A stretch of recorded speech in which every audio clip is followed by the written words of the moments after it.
The airport doors slid open, and the cool night air of New York slapped against my face. I'd just landed after weeks overseas, drained from endless meetings and negotiations, but glowing inside. My startup launch had been a success. Investors had shaken my hand, contracts had been signed, and for the first time in years, I finally felt like everything was falling into place. Before we begin, drop a comment and tell us where are you from and from which city you're watching our videos. And after watching the whole video, don't forget to tell us, what would you do in this situation? Be honest. Tell me in the comments below. We read every comment. Let's begin. Dragging my suitcase to the curb, I called a cab. All I wanted was to step into my apartment, collapse on the couch I'd worked so hard to buy, and breathe. But as the driver pulled into my street, something immediately felt wrong. My apartment door looked different. The lock. The familiar silver lock I'd twisted open 1,000 times was gone, replaced by a shiny new brass one. My chest tightened. I tried my old key, but it didn't fit. Panic coursed through me. Had I been robbed? My phone buzzed. A message from Mom. Come home tonight. We need to talk. Confused and already furious, I headed straight to my parents' house. The moment I walked in, my brother Kyle was sprawled on the couch, his new wife giggling beside him. Their hands clutched plane tickets, glossy brochures of exotic beaches, scattered on the coffee table. Dad sat across from them, grinning like a proud king. I dropped my suitcase with a heavy thud. What the hell happened to my apartment? My voice cut through the room. The laughter stopped. Mom's smile faltered. But Dad didn't even flinch. He leaned back, hands folded across his chest. Relax, Natalie, he said casually. Kyle needed help. We sold the apartment key. I blinked, my heart hammering. You... What? Kyle smirked, his arm tightening around his wife. It's just an apartment, Nat. You're making money now, traveling the world, living your dream. Meanwhile, I just got married. Don't I deserve a proper honeymoon? My throat burned with rage. You used my home, something I built, paid for, sacrificed for, like it was pocket change? Dad leaned forward, his voice sharp. He deserved it more. Family comes first. Your brother is starting a family. You can always get another place. For a moment, silence thickened the air. Mom shifted uncomfortably, her eyes darting between us. Kyle's wife bit her lip, suppressing a smug smile. And that's when it happened. I stepped closer, my jaw clenched, my voice barely above a whisper. 5 words. You'll regret this betrayal. The room froze. Even Kyle's cocky smirk slipped. Dad opened his mouth to speak, but nothing came out. I grabbed my suitcase, the wheels scraping against the hardwood as I dragged it back out the door. My hands were trembling, not from weakness, but from fury I knew I'd never forget. This wasn't just about an apartment. It was about respect, about loyalty, about how little they valued me unless I was pouring into their lives. And for the first time in my life, I wasn't going to play the silent daughter anymore. The cab ride back to a cheap hotel felt like the longest drive of my life.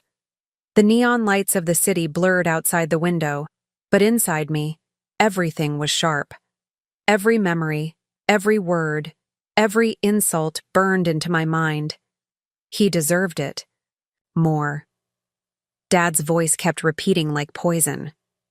I tossed my suitcase onto the hotel bed and sat in the dim glow of the bedside lamp, staring at the cracked ceiling. For years I had played by their rules. Study hard, pay your way, don't cause trouble. While Kyle drifted from one failed job to the next, they coddled him. And now? They'd sold my apartment key for his honeymoon, as if my life, my blood, sweat, and sacrifices meant nothing. My phone buzzed again. This time it was Kyle. A smug text lit the screen. Try not to be bitter, sis. We'll bring you a souvenir. My hands shook as I typed back, but I stopped myself. No, words weren't enough. This wasn't about firing off angry texts. This needed something bigger. Something they wouldn't see coming. I opened my laptop. The glow of the screen lit my face as I signed into my startup's financial portal. My overseas launch hadn't just been good, it had been phenomenal. Contracts worth millions sat secured under my name. Investors trusted me. And suddenly, I realized I wasn't powerless anymore. I spent the next hour calling contacts, arranging meetings, sketching out plans. Every keystroke steadied my pulse. By the time dawn broke, painting streaks of pale orange across the sky, I wasn't the daughter they mocked anymore. I was the woman with leverage. Still, I had to see it with my own eyes. That evening, I walked up to my apartment building, my steps echoing against the pavement. A stranger, a young couple, opened the door with my keys. They smiled politely as they passed, carrying groceries, completely unaware they were living in the place I'd built. My chest tightened, but I forced myself to breathe. This wasn't their fault. My fight wasn't with them. It was with the people who shared my blood. The next weekend, my parents hosted a family dinner. They thought I wouldn't show. Maybe they expected me to sulk quietly in some corner of the city, licking my wounds. But when I stepped into the dining room, wearing a tailored black suit that screamed success, every head turned. Mom's fork clattered against her plate. "Natalie, you came." Dad didn't rise. He leaned back in his chair, his voice flat. "I hope you're not here to cause a scene." Kyle chuckled, his arm draped over Megan's shoulders. "Oh, come on, Nat. Don't make it awkward. We're family. Family." The word sliced through me like a blade. I smiled coldly, pulling out a chair. "You're right, Kyle. Families should support each other. But I've realized support doesn't mean sacrifice. It doesn't mean I keep bleeding. While you live off my veins," Megan rolled her eyes. "It's just an apartment. Honestly, if you're so successful now, why do you care so much?" I leaned forward, my eyes locked on hers. "Because it wasn't yours to take." The room went still. Dad cleared his throat, his voice sharp. "Enough. You're blowing this. Out of proportion. Your brother is settling down. He deserves comfort. You? You'll survive." My pulse hammered, but my voice stayed steady. Funny. That's exactly what my investors said about me when they handed me control of a multi-million-dollar project. I'll survive. I'll thrive. But you... My eyes shifted to Dad. "You just burned the last bridge to the only child. Who ever gave a damn about you?" For the first time, Dad's expression faltered. He shifted in his seat, his authority cracking for just a moment. I stood, sliding an envelope across the table. "This is a copy of my company's first quarter earnings. In case you're curious, it's more than this house is worth. While you were busy selling off my home like it was pocket change, I was building an empire." Mom's hand trembled as she opened the envelope, her eyes widening at the figures. Kyle scoffed, pretending not to care, but I saw the flicker of envy flash across his face. I picked up my coat, slinging it over my arm. "Enjoy your honeymoon, Kyle, because when you come back, you'll find that doors don't open so easily anymore." Kyle frowned. "What's that supposed to mean?" I turned at the doorway, my voice low, deliberate. "You'll find out soon enough." And with that, I walked into the night, leaving behind the stunned silence of a family who had just realized they'd underestimated me for the last time. The revenge had only just begun. The silence that followed me out of my parents' house clung to me like smoke, but by the time I hit the street, my mind was already racing ahead. For the first time in my life, I held the power, and I wasn't about to waste it. The next morning, I sat in my office downtown, the skyline stretching across the glass windows behind me. My phone buzzed with congratulatory emails, partnerships confirmed, deals closed, but I ignored them. My focus was sharper now. One call to my lawyer set things in motion. "I want you to review the sale of my apartment key," I said, my tone firm. "I don't care if it was legal. Find me leverage. Every detail." By noon, I had what I needed. My parents hadn't sold my unit legally. They'd pawned access to my place through backdoor strings, signing agreements that technically weren't theirs to sign. The building management wasn't pleased either, especially when I pointed out the liability it created for them. The result? The new tenants were politely asked to vacate within 30 days. Compensation for their trouble would come directly from my parents. But I wasn't done. Later that week, I visited a boutique bank where Kyle had applied for a joint loan with Megan. Their dream honeymoon wasn't cheap. They were already overextended. Thanks to my contacts, I had access to information they didn't expect me to know.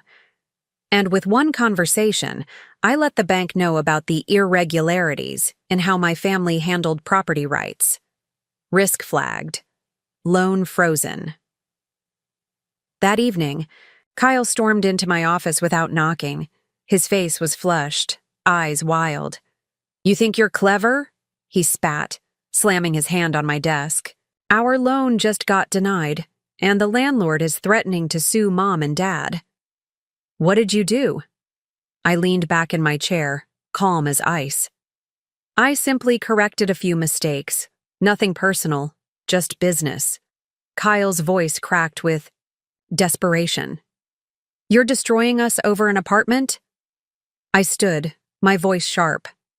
"No, Kyle. I'm not destroying you over an apartment. I'm teaching you what it feels like when someone rips stability out from under you like it means nothing."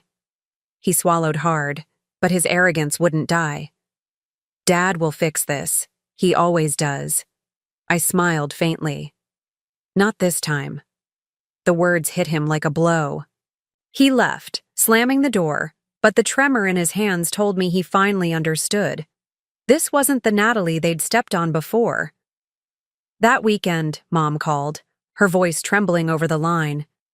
"Natalie, honey, you've made your point. Please stop. Your father hasn't slept in days."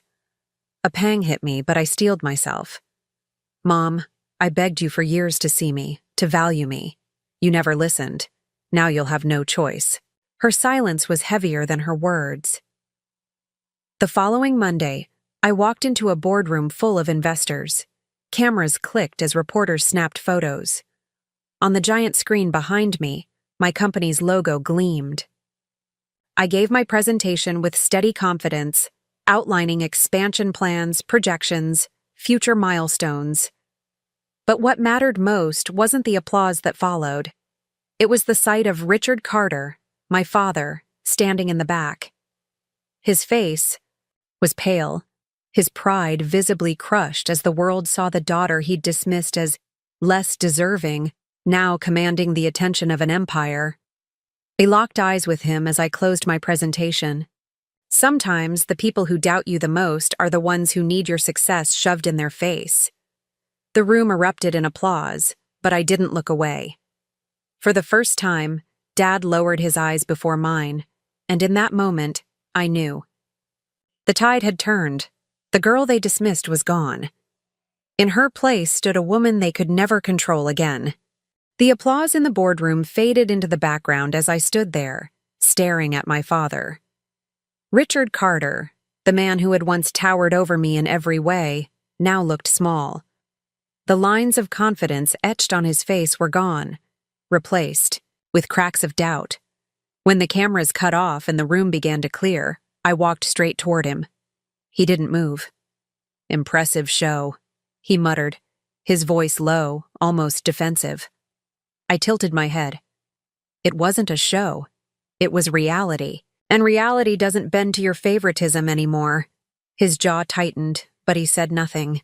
For the first time in my life, I saw fear in my father's eyes. Not fear of me, but of what he had lost. That night, I returned to my hotel, exhaustion pressing down on me, but my mind still sharp. The victory wasn't complete. Success was sweet, But it wasn't enough to erase the years of dismissal, the betrayal, the sting of hearing he deserved it more. The phone rang. It was Mom.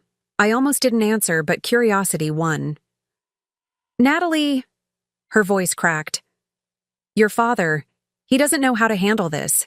Kyle is furious. Megan's threatening to leave him if things don't get better. Can we meet? Just us?" Her words carried a desperation I'd never heard before. For once, she wasn't speaking from a place of control. She was pleading. We met the next morning at a quiet diner off the highway. She looked older than I remembered. Lines of worry etched deep around her eyes. She reached across the table, trying to take my hand. "I know we failed you," she whispered. "We were wrong, but you're punishing us too harshly." I pulled my hand back, steady but firm. "Harshly?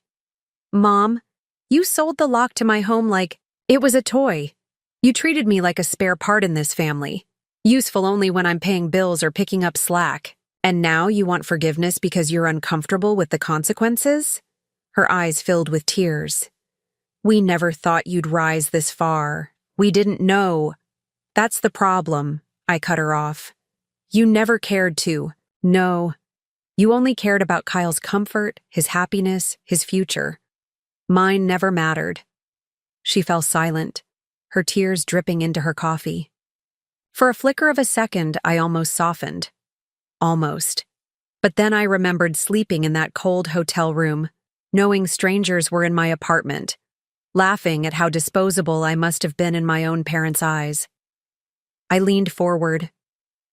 "Tell Dad this. I'll never forget what you did, and I'll never go back to being the daughter you can walk over. I'll help you only on my terms where my respect is valued, not auctioned off." She nodded slowly, as if she finally understood. 2 weeks later, the cracks in their perfect world split wide open. Kyle's loan was officially denied. Megan walked out, leaving him drowning in debt he couldn't pay. Word spread in their small circle of friends about the honeymoon scandal, about the apartment, about how their greed had backfired. As for my parents, they were forced to cover the lawsuit from the tenants they'd wronged, draining their savings.